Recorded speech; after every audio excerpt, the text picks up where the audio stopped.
Good morning students, sunrise education academy में आप सभी का स्वागत है। आज अपन पढ़ेंगे क्लास 11 सब्जेक्ट है अपना बीओ, ठीक है। और इसका फर्स्ट चैप्टर अपना है बिजनेस, ट्रेड एंड कॉमर्स, जिसका अपन पहले 2 पार्ट पढ़ चुके हैं। अब ये तीसरा पार्ट है जिसमें अपने पिछले पार्ट में पढ़ा था ऑक्सिलरीज टू ट्रेड, यानी कि व्यवसाय में जो सहायक जो भी चीज़ें हैं वो कौन कौन सी होती है। उसमें सबसे पहला अपन ने पढ़ा था ट्रांसपोर्टेशन, ठीक है। तो अब दूसरा है अपना banking and finance. Necessary funds can be obtained by businessman from a bank, thus banking helps business activities to overcome the problem of finance. Commercial banks generally lead money by providing overdrafts, loans and advance. Bank जो है business man जब भी business करता है तो उसको अगर किसी प्रकार धन के संबंधित किसी प्रकार की कोई भी समस्या होती है तो उस समय बैंक उनकी हेल्प करते हैं, उनको लोन देकर या कुछ मनी को एडवांस देकर इस टाइप से वो बैंक उसकी हेल्प करते हैं। और उसके लिए वो उनके बदले में कुछ ऐसे कागज वगैरह जो भी नॉर्मल जो कागजात होते हैं वो अपने पास रखते हैं और उसके बदले में वो उनको कुछ लोन्स वगैरह देते हैं, ठीक है। व्यवसायियों द्वारा अपने व्यवसाय के लिए आवश्यक धनराशि किसी बैंक से प्राप्त की जा सकती है। इस प्रकार व्यावसायिक कार्यों में धनाभाव की समस्या के निवारण हेतु बैंक सहायक होते हैं। व्यापारिक बैंक सामान्यतः ओवरड्राफ्ट, ऋण व अग्रिम के तौर पर धनराशि उपलब्ध कराते हैं, ठीक है। तो कोई बिजनेस अगर स्टार्ट करना है और उसमें कैपिटल इन्वेस्ट करनी है और उसके लिए कुछ एडवांस लोन या पेमेंट की जरूरत होती है तो बैंक उसमें हेल्प करता है, ठीक है। अब है थर्ड अपना insurance. Business involve various types of risk, factory, building, machinery, furniture etcetera must be protected against fire, theft and other risk. Loss and damage, risk of accident of employees. Insurance provides protection, compensation in all such cases. जो insurance यानी कि होता है बीमा, तो बीमा जो है वो जरूरी नहीं किसी व्यक्ति का होता है। बीमा हर तरह के फर्म का हिसाब से अलग अलग बीमा होता है और उसके अलग अलग पॉलिसीज होते हैं, ठीक है। तो आप चाहो तो बिजनेस, अगर कोई व्यक्ति बिजनेस करता है तो वो अपने बिजनेस का जो भी है उसके हिसाब से जो भी उसके अंदर आइटम्स होती है उन सभी का वो क्या करता है, इंश्योरेंस करवाता है, ताकि फॉर फ्यूचर अगर किसी प्रकार की कोई भी हानि होती है, उसमें कोई भी रिस्क हो सकती है, लाइक फायर यानी आग लग सकती है कभी, या चोरी की भी रिस्क होती है, या किसी भी प्रकार की कोई भी अदर रिस्क होती है, तो वो सारी जो है इंश्योरेंस क्लेम में उनको मिल जाती है। तो इसलिए किसी भी बिजनेस का इंश्योरेंस करवाना जरूरी होता है। जैसे देखिए हिंदी में, व्यवसाय में विभिन्न प्रकार के जोखिम रहते हैं। कारखानों, भवनों, मशीनों, फर्नीचर इत्यादि को आग, चोरी से बचाने, क्षति व नुकसान से बचने तथा कर्मचारियों के दुर्घटनाग्रस्त होने के जोखिम की क्षतिपूर्ति, सुरक्षा तथा मुआवजा राशि प्राप्त करने या करवाने के लिए बीमा करवाया जाता है, ठीक है। फोर्थ है अपना वेयर हाउसिंग। वेयर हाउसिंग का मतलब होता है भंडारण। तो इसमें क्या आता है, usually goods are not sold और consumed immediately after production, they are held in stock to make them available as and when required. सामान्यतः उत्पादन के तुरंत बाद सामान या वस्तुओं का उपभोग नहीं किया जाता है।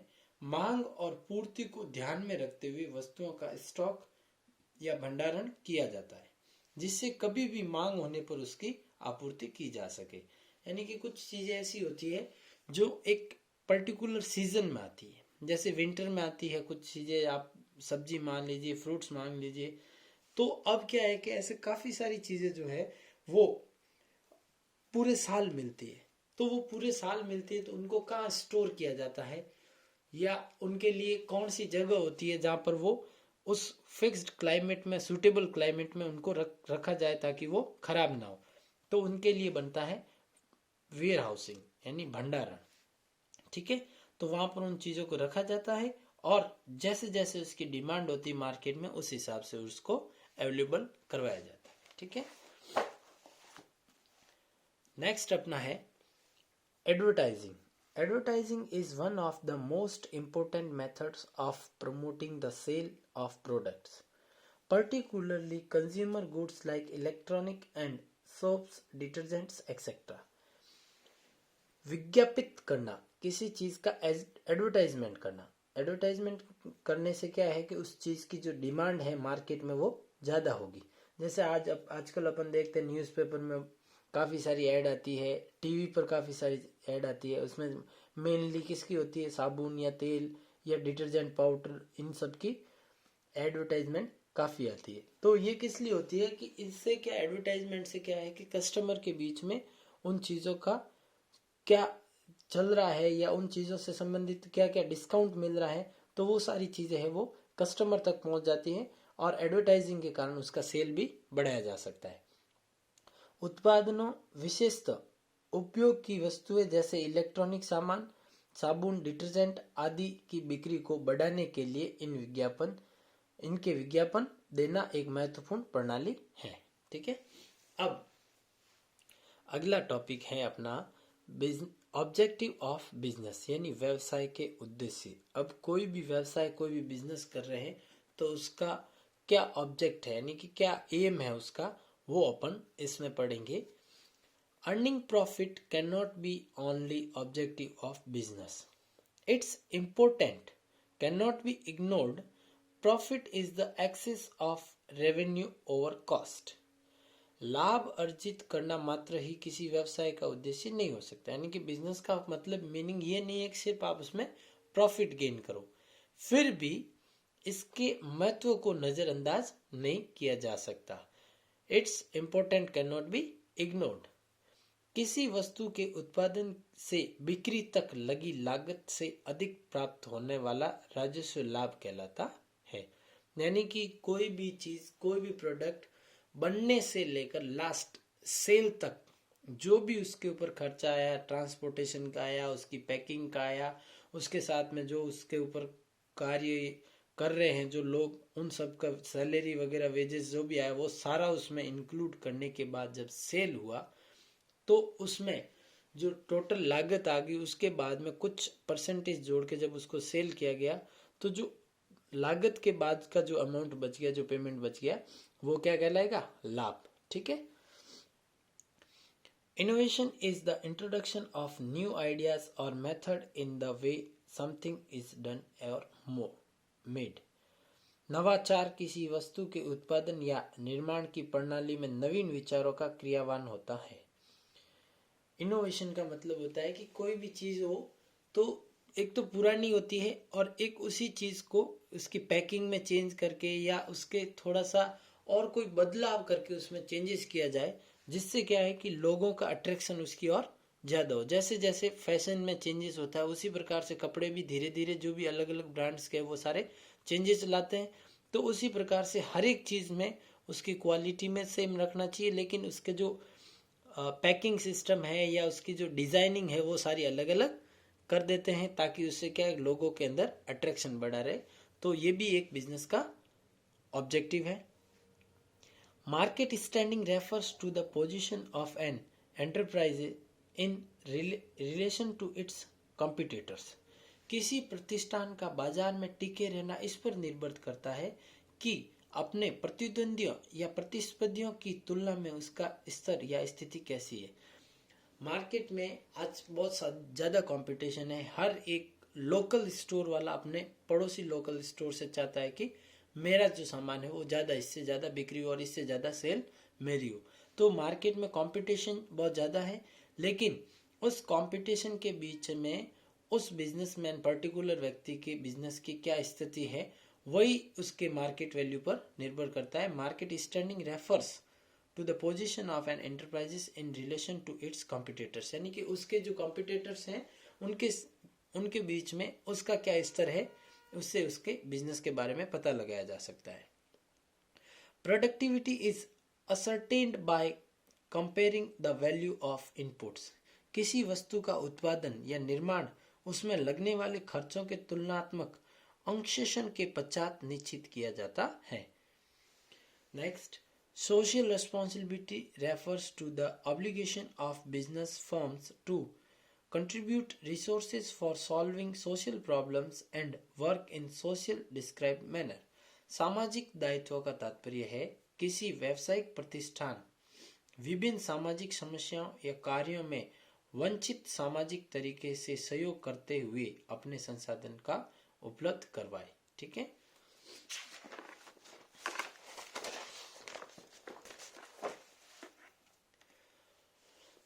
Workers' performance and attitude determine their contribution towards productivity and profitability of any enterprises. Therefore, every enterprise must aim at improving its workers' performance. कामगारों का व्यवहार एवं प्रदर्शन किसी प्रतिष्ठान की उत्पादक व लाभ कमाने में उनका योगदान को निश्चित करता है। अगर कोई व्यक्ति आपके बिजनेस, जैसे मान लीजिए आपकी शॉप है और आप कहीं बाहर गए हो, तो आपकी दुकान पे या आपकी शॉप पे जो लड़का है रखा हुआ है, उसका बिहेवियर जैसे आप कस्टमर के साथ बिहेव कर रहे हो उसी टाइप से कर रहा है या नहीं, तो इससे भी आपके बिजनेस पे काफी इफेक्ट पड़ता है। इसलिए कामगार या व्यवहार व प्रदर्शन किसी प्रतिष्ठान की उत्पादक एवं लाभ कमाने में उनका योगदान निश्चित करता है। उसमें भी आपको प्रॉफिट मिलेगा अगर वो जैसे आप अपने कस्टमर्स के साथ बिहेव करते हो और उससे अच्छी तरीके से वो भी आपके कस्टमर्स के साथ बिहेव करे, तो ऑब्वियसली उसमें आपका जो प्रॉफिट है बढ़ेगा। अतः प्रत्येक प्रतिष्ठान को अपने कामगारों के प्रदर्शन को बेहतर बनाने के लिए सदैव प्रयासरत रखना चाहिए। ठीक है। अब देखिए business risk. The term business risk refers to the possibility of inadequate profits or even losses due to uncertainties or unexpected events.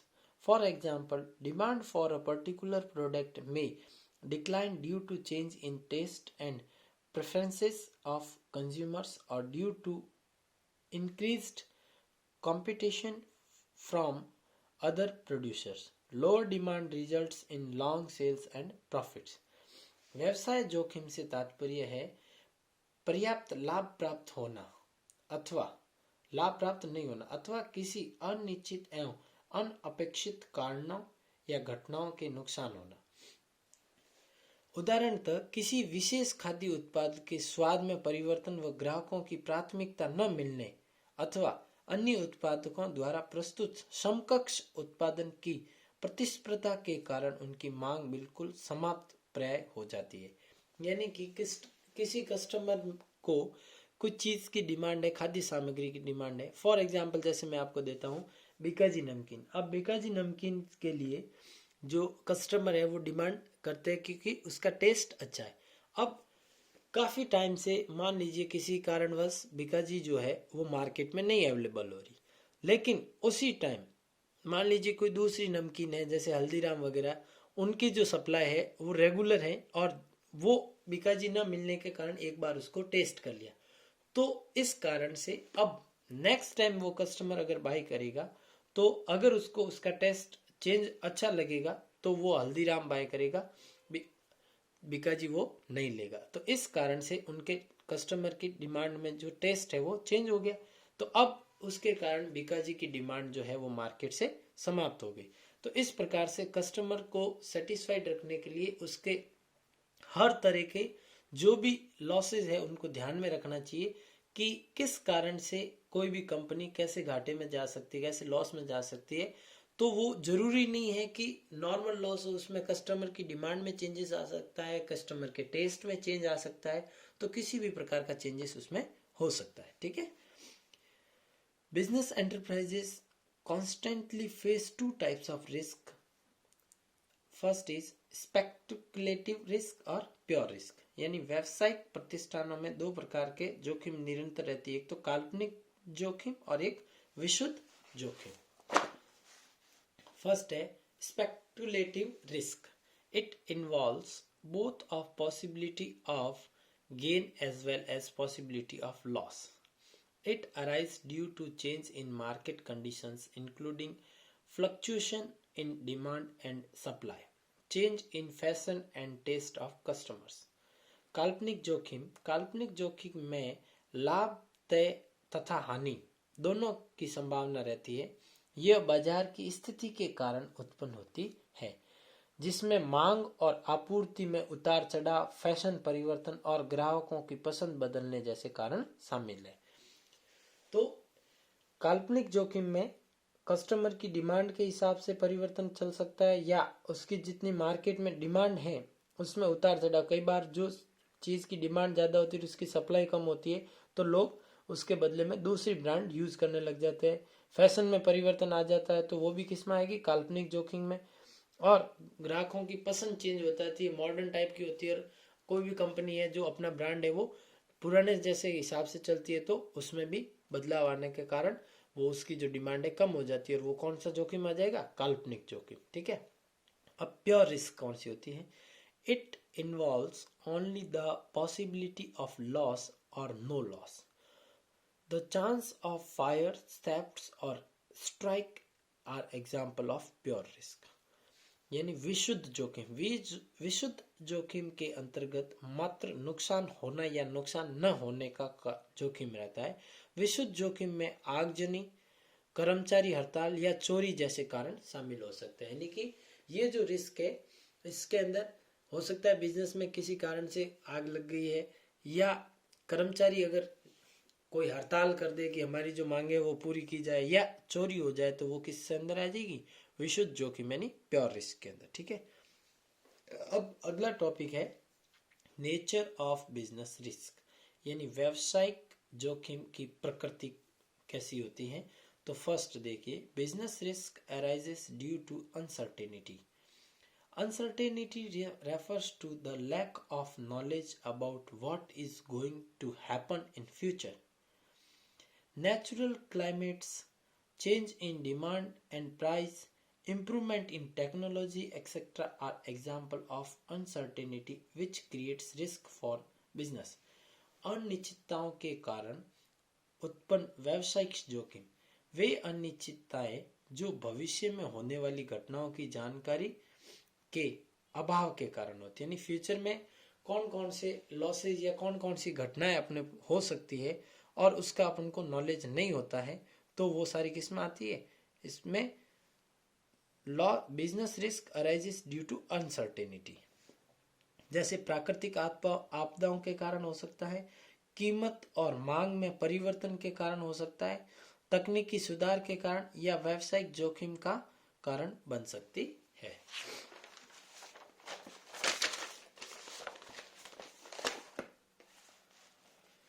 Second, risk is an essential part of every business. Every business has some risk.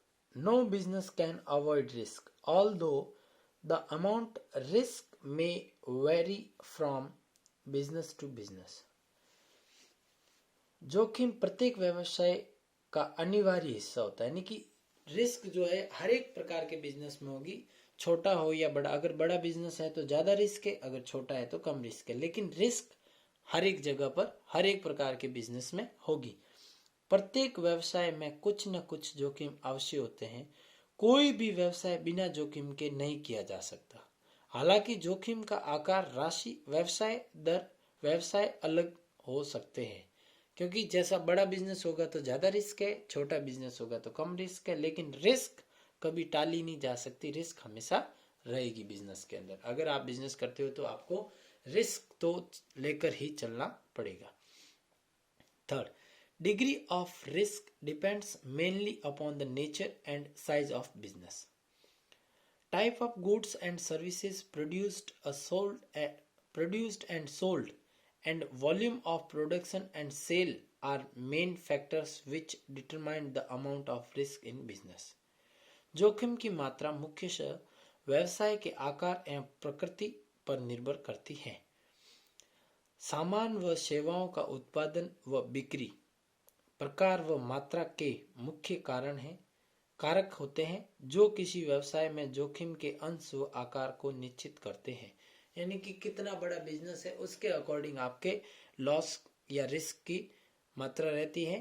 कि आपका business अगर छोटा है तो आपको कम risk है, अगर बड़ा है तो ज्यादा रिस्क है। यानी कि इसमें आपको बताया वॉल्यूम ऑफ प्रोडक्शन, जो यानी कि उसकी क्या मात्रा है, उसके अकॉर्डिंग आपका रिस्क रहेगी। Fourth, profit is the reward for risk taking. Greater the risk involve in a business, higher is the chance of profit. जोखिम का प्रतिफल ही लाभ होता है। यानी कि अभी आपको बार बार एक ही चीज पर बताया जा रहा है कि जितना बड़ा बिजनेस होगा उतनी रिस्क होगी, तो उसके साथ साथ जितना बड़ा बिजनेस होगा उतना ही ज्यादा प्रॉफिट भी गेन होगा। इस पॉइंट में यही बताया गया है, profit is reward for risk taking, यानी greater the risk involve in a business, higher is the chance of profit. जोखिम जितनी बड़ी होगी, लाभ कमाने का अवसर भी उतना ही अधिक होगा। ठीक है। अब अगला टॉपिक है अपना कॉज ऑफ बिजनेस रिस्क, व्यवसायिक जोखिम के कारण। यानी बिजनेस के क्या क्या कारण, बिजनेस में रिस्क के क्या क्या कारण हैं देखिए। First, natural cause, human being have little control over natural climates like flood, heavy rain etcetera. प्राकृतिक आपदा, ये भी एक रिस्क है बिजनेस में। मान लीजिए जैसे आपके कहीं शॉप है या हैवी बारिश के रेन के कारण आपके शॉप के अंदर पानी आ गया और वहां से माल सारा जो है डिस्ट्रॉय हो गया है, खराब हो गया है, तो ये भी एक किस्म आएगा नेचुरल कॉज में। तो प्राकृतिक कारण, प्राकृतिक आपदाओं जैसे बाढ़, अतिवृष्टि इत्यादि पर मानव का नियंत्रण प्राय नगण्य होता है, जिसपे इंसान कंट्रोल नहीं कर सकता। अगर कभी बाढ़ आ जाती है तो अब बाढ़ आ जाती है तो इंसान खुद की रक्षा पहले करेगा, बिजनेस की बाद में। तो ये जो लॉसेस है उसके ऊपर कोई भी हैवी नहीं हो सकता। अगला है सेकंड टॉपिक है, सेकंड पॉइंट अपना है human causes. It include such unexpected events like dishonesty, carelessness, stoppage of work due to power failure etcetera. मानवीय कारणों में कुछ अनअपेक्षित कारण होते हैं, जैसे निष्ठाहीनता, लापरवाही, विद्युत तंत्र में असफल होने से कार्य का उत्पादन का रुकना।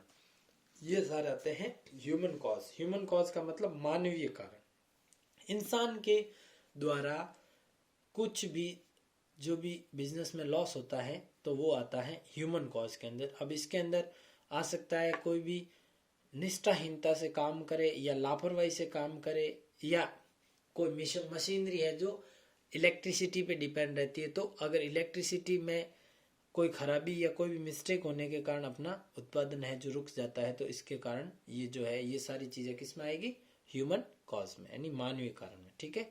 तीसरा, इकोनॉमिक कॉज। इकोनॉमिक कॉज कौन से होते हैं? These include uncertainties relating to the demand for goods, competition, price, change of technology etcetera. Financial problems like rise in interest rate of borrowing. अब इकोनॉमिक कॉज का मतलब आर्थिक कारण। आर्थिक कारणों में सामान की मांग के बारे में अनिश्चितता होना, प्रतिस्पर्धा, मूल्य, तकनीकी परिवर्तन इत्यादि के साथ ही लिए गए अनुदान, ऋण पर ब्याज की दर बढ़ाने के कारण उत्पादन वित्तीय समस्या शामिल होती है। ये सारी चीजें जो है किसमें आएगी, आर्थिक कारण में। ठीक है। अब चौथा last, other causes. These are unforeseen events like political distribution, mechanical failure such as bursting of boiler which leads to the possibility of business risk. अन्य कारण और कौन कौन से हैं?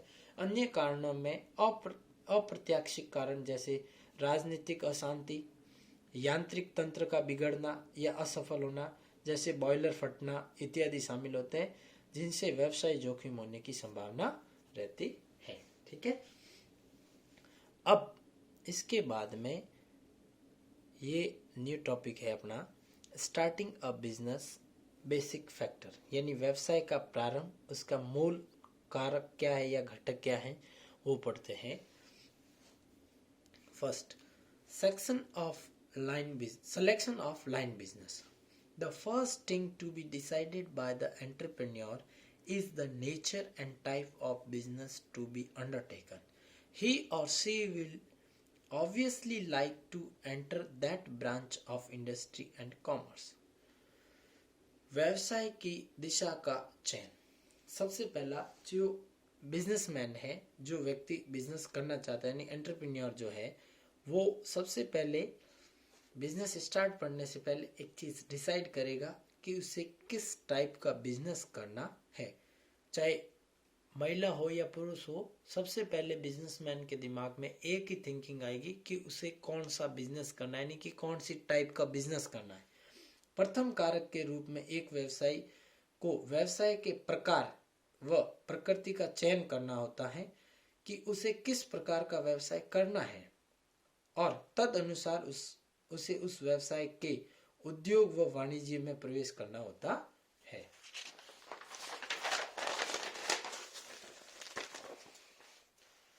अब दूसरी चीज उसके बाद में वो क्या सोचेंगे, size of the firm. Size of firm or scale of its operation is another important decision to be taken at the starting of business. Some factors favor a large size whereas other tend to restrict the scale of operation. प्रतिष्ठान का आकार, उसके संचालन की श्रेणी का निर्णय करना व्यवसाय प्रारंभ करते समय किया जाने वाला एक अन्य महत्वपूर्ण कार्य है। यानी कि आपको बिजनेस कैसा रखना है, कितना बड़ा रखना है, फर्म को किस हद तक अपन को बढ़ाना है, वो भी चीज पहले निर्धारित होनी चाहिए। ये भी एक महत्वपूर्ण पॉइंट है। जब बिजनेस स्टार्ट करते हैं तो उससे पहले ये भी सोचना जरूरी है कि साइज ऑफ फर्म कितने, प्रतिष्ठान का आकार कैसा होना चाहिए। कुछ कारक प्रतिष्ठान का आकार बड़ा होने के पक्ष में रहते हैं तो कुछ संचालक की श्रेणी में प्रतिबंधित करने वाले भी होते हैं। Third, choice of form of ownership. With respect to ownership, the business organization may take the form of scale, proprietorship, partnership, or the joint stock company. The choice of the suitable form of ownership will depend on such factors as the line of business, capital requirement, legal formalities, and so on. अब choice of form of ownership यानी स्वामित्व गठन के विकल्प, यानी जो business करेगा उस बिजनेस को किस टाइप के रखना है। सिंगल व्यक्ति ही करना चाहता है या उसको पार्टनरशिप में करना चाहते हैं, तो किस टाइप का बिजनेस होगा और उसका मालिक यानी कि उसका जो मेन जो मैनेजर या उसका जो भी ओनरशिप है वो किसके पास रहेगी, वो भी डिसीजन पहले होता है। स्वामित्व के संबंध में व्यावसायिक प्रतिष्ठान का स्वामित्व एकल, भागीदार या संयुक्त स्टॉक कंपनी में भी हो सकता है। इन तीनों में से कोई भी रख सकते हैं। स्वामित्व गठन का विकल्प व्यवसाय की प्रकृति, पूंजी की आवश्यकता और विविध औपचारिकताओं पर निर्भर करता है कि कौन कितना इन्वेस्टमेंट करता है।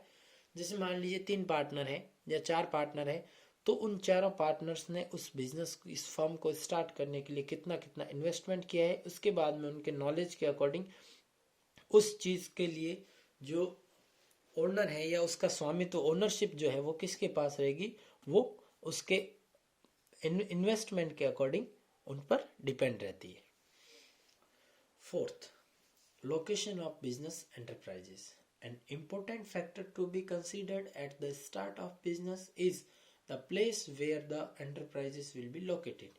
व्यावसायिक प्रतिष्ठान का स्थान निर्धारण करना, यानी कि जो बिजनेस आप कर रहे हो, जो भी बिजनेसमैन जो बिजनेस करना चाहता है, क्या जिस जगह वो करना चाहता है उस चीज की डिमांड है या नहीं। जो प्रोडक्शन या जो प्रोडक्ट वो वहां पर सेल करना चाहता है, वहां के मार्केट में उसकी कितनी डिमांड है, या उसको बनाने के लिए वहां पर रॉ मटेरियल अवेलेबल है या नहीं, या किस माध्यम से वहां पर वो रॉ मटेरियल ला सकता है, वो सारी चीज इसके अंदर इंक्लूड होती हैं। An important factor to be considered at the start of business is the place where the enterprises will be located. यानी कौन सी जगह पर उस बिजनेस को सेटल किया जाए, स्टार्ट किया जाए कि सारी चीजों की वहां पर पूर्ति आराम से की जा सके। व्यावसायिक प्रतिष्ठान का स्थान निर्धारण। व्यवसाय प्रारंभ करते समय प्रतिष्ठान के लिए यथोचित स्थान का निर्धारण करना एवं अत्यंत महत्वपूर्ण कार्य है। प्रतिष्ठान किस जगह स्थापित किया जाए, यह सबसे पहले बिजनेसमैन सोचेगा। ठीक है। फिफ्थ पॉइंट है अपना finance and proposal. Financing is concerned with providing the necessary capital of starting as well as for continuing the proposed business. Capital is required for investment in fixed assets like land, building, machinery, and the current assets like raw material, books, stock of finished goods. पूर्व वित्त पोषण प्रस्तावित व्यवसाय को प्रारंभ करने और इसके निर्बाध संचालन के लिए आवश्यक पूंजी उपलब्ध कराने के लिए वित्त पोषण की व्यवस्था होती है। किसी भी बिजनेस स्टार्ट करने के लिए सबसे पहले उसके अंदर किसकी जरूरत होती है? मनी यानी कैपिटल की। ठीक है, तो सबसे पहले कैपिटल यानी कि मनी की जो व्यवस्था की जाती है, उसके बाद निवेश के लिए आवश्यक पूंजी के अचल संपत्तियां जैसे जमीन, भवन, मशीनरी इत्यादि तथा चल संपत्तियां जैसे कच्चा माल, बहिया, पुस्तकें और तैयार वस्तु सामान की आवश्यकता रहती है। जो भी बिजनेस स्टार्टअप करेंगे तो उसके लिए पहले उसके अंदर कितना इन्वेस्टमेंट करना है और उससे कौन कौन सी चीजें उनके लिए जरूरी है। यानी बिजनेस स्टार्ट करोगे तो उसके लिए आपके पास जमीन होनी चाहिए, उसके लिए भवन होना चाहिए, उस प्रोडक्ट को बनाने के लिए मशीन होनी चाहिए और उस प्रोडक्ट को बनाने के लिए मशीन होनी चाहिए और वो मशीन जो है रॉ मटेरियल को फिनिश्ड गुड में तैयार करेगी। तो ये सारी चीजें भी बिजनेस स्टार्ट करने के टाइम होनी चाहिए। Sixth, physical facilities. Availability of physical facility includes machine and equipment, building and supportive services is an important factors to be considered at the start of the business. भौतिक सुविधाएं। व्यवसाय के प्रारंभ के समय भौतिक सुविधाएं यथा मशीन, उपकरण, भवन और सहायक सेवाओं की उपलब्धता निश्चित करना एक महत्वपूर्ण कार्य होता है। Seventh, plant layout. Once the requirement of physical facility has been determined, the entrepreneur should draw the layout plan showing the agreement of this facilities. संयंत्र रूपरेखा तैयार करना। एक बार वांछित भौतिक सुविधाएं निश्चित करने के पश्चात व्यवसाय द्वारा इन सुविधाओं की व्यवस्था दर्शाने वाली रूपरेखा भी तैयार करनी। यानी कि एक उसको पहले से ही प्लान करना है कि किस टाइप से कौन कौन सी चीजें किस टाइम पीरियड के अंदर तैयार हो जानी चाहिए और कितनी क्वांटिटी में तैयार होनी चाहिए ताकि वो मार्केट की डिमांड को फुलफिल कर सके।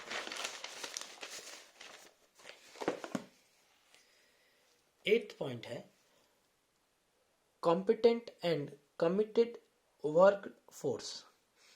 Every enterprise need competent and committed workforce to perform various activities so that physical and financial resources are converted into desired outputs.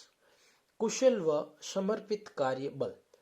प्रत्येक व्यवसाय को विभिन्न कार्यों के लिए कुशल, दक्ष एवं समर्पित कार्य बल की आवश्यकता होती है जिससे उपलब्ध भौतिक और वित्तीय संसाधनों को वांछित प्रतिफल के रूप में प्राप्त किया जा सके।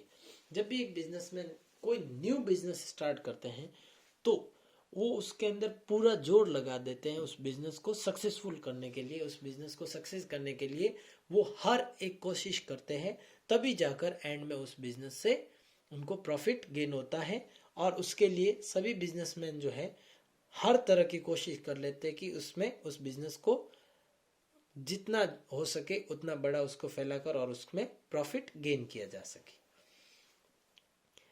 Ninth, tax planning. Tax planning has become necessary these days because there are a number of tax laws in the country and they influence almost every aspect of functioning of modern business.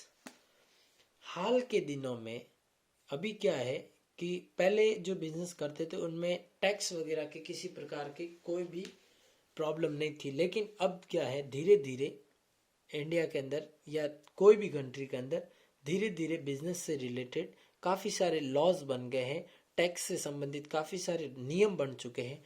तो उन taxes को ध्यान में रखते हुए उस business को चलाना पड़ेगा कि कौन सी चीज़ के लिए कितना टैक्स पे होगा। जैसे अभी न्यू अभी चल रहा है जीएसटी, सीजीएसटी, ये सारे जो नियम हैं वो अभी आए थे, ये सारे टैक्स में आते हैं। तो टैक्स प्लानिंग कैसे होती है, हाल ही के दिनों में हाल ही दिन कर विनियोजन अति आवश्यक हो गया है, क्योंकि वर्तमान समय में देश में कुछ कर नियम निर्धारित किए गए हैं जो प्रत्येक दृष्टिकोण से आधुनिक व्यवसाय के संचालन को प्रभावित करते हैं। तो इसके अंदर टैक्स प्लानिंग भी इंक्लूड है। And the last is launching the enterprise. After the decision relating to the above mentioned factors have been taken, the entrepreneur can go ahead with actual launching of the enterprises. अंत में जाकर ये जो अपन ने ऊपर 9 प्रकार के पॉइंट पढ़े, इन सभी को दिमाग में रखते हुए, इन सभी के अनुसार सारी व्यवस्था कंप्लीट होने के बाद में जो बिजनेस ओनर है, एंटरप्रेन्योर है, वो बिजनेस को स्टार्ट कर सकता है। प्रतिष्ठान को अवतरित करना यानी बाजार में उतारना, उपयुक्त वर्णित बिंदुओं पर वांछित निर्णय लेने के पश्चात व्यवसाय द्वारा आगे बढ़ते हुए व्यावसायिक रूप से अपने प्रतिष्ठान को अवतरित किया जाए या बाजार में उतारा जाए। So thank you everyone. In notes को भी आपको कॉपी में करना है, जैसे हिंदी मीडियम वाले पहले करता है हिंदी में और इंग्लिश मीडियम वाले इंग्लिश में। और इससे संबंधित आपको कोई परेशानी हो तो आप पूछ सकते हो। इसके आगे अपन टॉपिक स्टार्ट करेंगे अपना। ये फर्स्ट चैप्टर कंप्लीट है, अब अपन चैप्टर 2 आगे नेक्स्ट चैप्टर में करेंगे, forms of business organisation. First chapter अपना यही तक था, अब ये फर्स्ट चैप्टर अपना कंप्लीट हो गया है। Thank you everyone.